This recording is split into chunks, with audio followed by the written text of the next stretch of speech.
सीतामढ़ी, बेगूसराय, मुजफ्फरपुर आज उनका दौरा, लगातार उनका दौरा चल रहा है। तो हम लोग जनता, देखिए हम लोग जनता से जुड़ा हुआ व्यक्ति, हमारे जो नेता है तो प्रणाम मुकेश जी, पिछड़ा अति पिछड़ा और तमाम समाज के लोग के साथ ये जुड़े व्यक्ति हैं। ये जमीन पर ज्यादा विश्वास रखते हैं, हवा में कम बात करते हैं। तो जो जमीनी व्यक्ति होता है वो हमेशा चुनाव की तैयारी में होता है। अब हमारी पॉलिटिकल पार्टी है तो ये तो निश्चित तौर पे हम लोग चुनाव लड़ेंगे 24 के चुनाव में।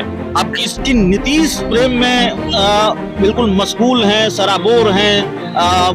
वीआईपी पार्टी के जो संरक्षक है मुकेश सहनी, झुकाव उस तरफ ज्यादा है। जनता जिसके साथ होता है चुनाव में निश्चित तौर से जीत उसी का होता है और गठबंधन में लोग उसी प्रकार से। चिराग पासवान से भविष्य में दोस्ती 2024 के लिए। देखिए ना, हमको किसी से दोस्ती है ना किसी से दुश्मनी है। अब भविष्य में आगे क्या होगा नहीं होगा वो हमारे पार्टी के शीर्ष नेतृत्व तय करेगा कि किसके साथ जाना है किसके साथ नहीं जाना है। बिहार 2024 के लिए तैयार है। हर राजनीतिक खेमा, हर राजनीतिक दल इसकी तैयारी में न सिर्फ जुटा हुआ है बल्कि अब इस बात की बेचैनी भी दिखती है कि गठबंधन किसके साथ हो, दोस्ती किसके साथ हो। हालांकि कुछ राजनीतिक दल ऐसे भी हैं जो अपने पत्ते नहीं खोल रहे हैं। मुकेश सहनी सियासत के उस्ताद हो गए हैं और वो अपने पत्ते नहीं खोल रहे हैं। वो उन राजनीतिक दलों के नेताओं में से हैं जो सरप्राइज देने में माहिर माने जाते हैं। तो मुकेश सहनी अभी अपने पत्ते नहीं खोल रहे हैं। हमारे साथ वीआईपी पार्टी यानी मुकेश सहनी की पार्टी के प्रवक्ता हैं पुरुषोत्तम राज। पुरुषोत्तम भाई, ये बताइए कि अब तो 2024 सामने है, कहाँ जाएंगे? महागठबंधन में जाएंगे, एनडीए में जाएंगे? आखिरकार पत्ते क्यों नहीं खोल रहे हैं? देखिए, जिस प्रकार से अभी राजनीति के उठा पटक जो चल रहा है वर्तमान में, उससे हम लोग छूते नहीं है। देखिए, बिहार में आगामी चुनाव है 24 और 25 का। 24 और 25 के लिए हमारी भी पार्टी है। हमारी भी पार्टी जमीन पर स्तर से, मजबूती स्तर से चुनाव लड़ने की तैयारी में है। और जैसा कि हमारे नेता सन प्रणाम मुकेश जी लगातार पिछले 6 दिनों से लगातार सीतामढ़ी, बेगूसराय, मुजफ्फरपुर आज उनका दौरा, लगातार उनका दौरा चल रहा है। तो हम लोग जनता, देखिए हम लोग जनता से जुड़ा हुआ व्यक्ति, हमारे जो नेता है सन प्रणाम मुकेश जी, पिछड़ा अति पिछड़ा और तमाम समाज के लोग के साथ ये जुड़े व्यक्ति हैं। ये जमीन पर ज्यादा विश्वास रखते हैं, हवा में कम बात करते हैं। तो जो जमीनी व्यक्ति होता है वो हमेशा चुनाव की तैयारी में होता है। अब हमारी पॉलिटिकल पार्टी है तो ये तो निश्चित तौर पे हम लोग चुनाव लड़ेंगे 24 के चुनाव में।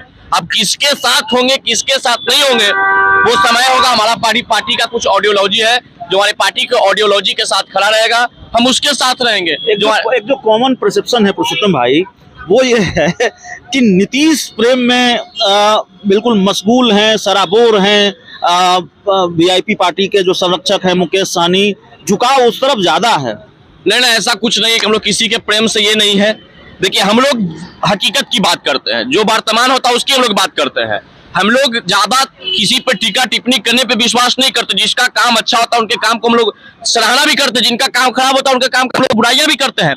तो ऐसा नहीं है कि इससे हम नीतीश कुमार जी के ज्यादा प्रेमी हो गए या मोदी जी के ज्यादा प्रेमी हो गए, ऐसा कुछ नहीं है। हम लोग अपने पार्टी के प्रेमी, हम लोग जो है जनता के प्रेमी है। और जनता जिसके साथ होता है चुनाव में निश्चित तौर से जीत उसी का होता है और गठबंधन में लोग उसी प्रकार से। चिराग पासवान से भविष्य में दोस्ती 2024 के लिए। देखिए ना, हमको किसी से दोस्ती है ना किसी से दुश्मनी है। अब भविष्य में आगे क्या होगा नहीं होगा वो हमारे पार्टी के शीर्ष नेतृत्व तय करेगा कि किसके साथ जाना है किसके साथ नहीं जाना है। लेकिन हालांकि अभी वर्तमान स्थिति में देखा जाए तो चिराग पासवान जी से ना हमें दोस्ती है और ना ज्यादा हमें दुश्मनी है। हाँ। वो भी अपना एक पार्टी चला रहे हैं, वो भी अपना चुनाव लड़ने की तैयारी। गढ़िया में तो बैठ के गए थे चिराग पासवान। हाँ बिल्कुल, देखिए एक पॉलिटिकल पार्टी है, जब उनका एक निमंत्रण था तो निश्चित तौर पर से दोनों एक साथ गए होंगे, इसमें कहीं कोई जुड़ा नहीं है। हम लोग जाते आते सबके साथ मिलजुल के हैं, लेकिन सबका विचारधारा और सबका पार्टी का गाइडलाइन अलग अलग तरीके से है। तो हम लोग उस विचारधारा और पार्टी के विचारधारा पे काम कर रहे हैं, उनका जो विचारधारा उस पर वो काम कर रहे हैं। अच्छा, एक सवाल आपसे पूछते हैं, अगर ईमानदारी से जवाब दे दीजिएगा पुरुषोत्तम जी तो हमारे दर्शक समझ जाएंगे आपकी पार्टी का रुख किस तरफ है या किसके साथ आप जा सकते हैं।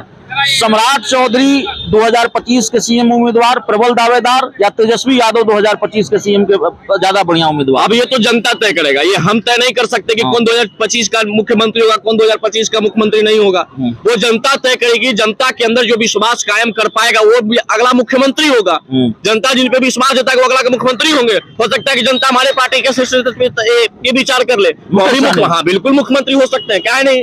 जीतन मांझी मुख्यमंत्री हो सकते हैं, लालू यादव के बेटे मुख्यमंत्री हो सकते हैं, नीतीश कुमार जी मुख्यमंत्री हो सकते हैं, चिराग पासवान जी भी मुख्यमंत्री के अपने उम्मीदवार समझ सकते हैं, सम्राट चौधरी भी समझ सकते हैं, क्या प्रशांत किशोर। हाँ, प्रशांत किशोर भी था, मुकेश सहनी में से कौन सी कमी को मुख्यमंत्री नहीं होंगे भाई। तो चलिए, तो ये जनता नहीं, ये देखिए, ये जनता तय करेगा कि मुख्यमंत्री कौन होगा, कौन मुख्यमंत्री नहीं होगा। तो चलिए, हमारे साथ पुरुषोत्तम राज थे। इस बातचीत में, इस चर्चा में इतना ही। बहुत बहुत धन्यवाद।